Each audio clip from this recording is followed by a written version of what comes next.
I mean, if you look at, we could decide the achievements, one in terms of turnover, two in terms of capacity. I think if that is the feedback, if that is the parameters that we take, so in turnover we are 10 times of what we were 3 years back. We have in grown. So, and I think the last year we did around 1,000 crores of turnover, and in this half year we are at 1,500 crores right now. So, and we expect to do around 3,000 crores. So, we'll be growing around 3 times this year. We have already achieved last year's entire turnover in the 5 months of this financial year. That is in terms of turnover, and that is primarily being aided by the capacity additions that we have done. So we are 5 gigawatt of solar module capacity that we are working at. Already 4 gigawatt is under ALMM, and 1 gigawatt is under process of implementation.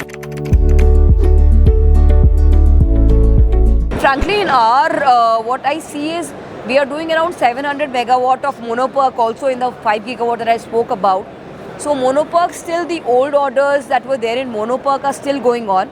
Some of them are still left. So I would say there is still a 6 to 8 months of monoPERC demand which is going to be there. The demand has rapidly shifted to TOPCon, and now again from TOPCon it is rapidly shifting to G12R. So right now the entire demand that is coming is around 630 watt to 640 watt peak.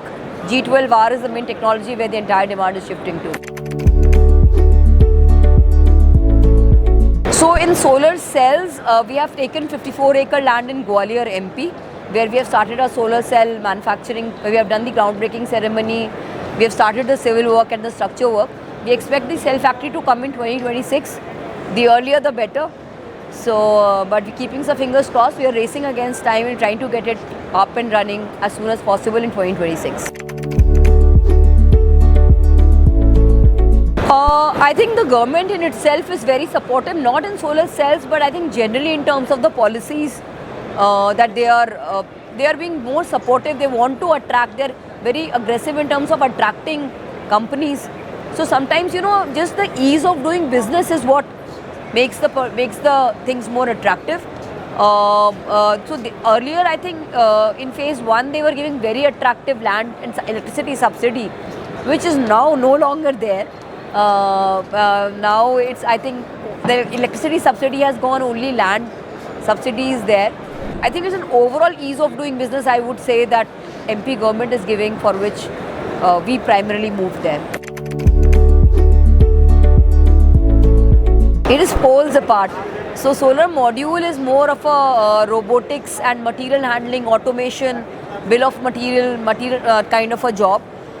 Solar cell is actually a semiconductor process, and semiconductor process is extremely complex, and so it is apart from the word solar, there is nothing similar in the operations. The manufacturing process is completely different, very complex. It involves gases, chemicals, water, ETP.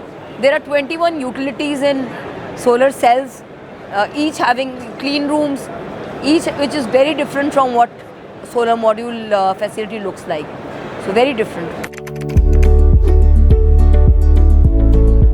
So I guess there will still be a big gap in terms of the total supply of solar cells and the total demand. The total demand of solar cells is going to shoot up extremely high, and the supply would take still some time to start coming in. So there will be a lag period of, I would say, 6 months to 1 year, I would say, where, you know, the demand is going to far outstrip the supply. And slowly, I guess, within 2 to 3 years, again, I think the supply should be, the supply would be okay enough for the demand.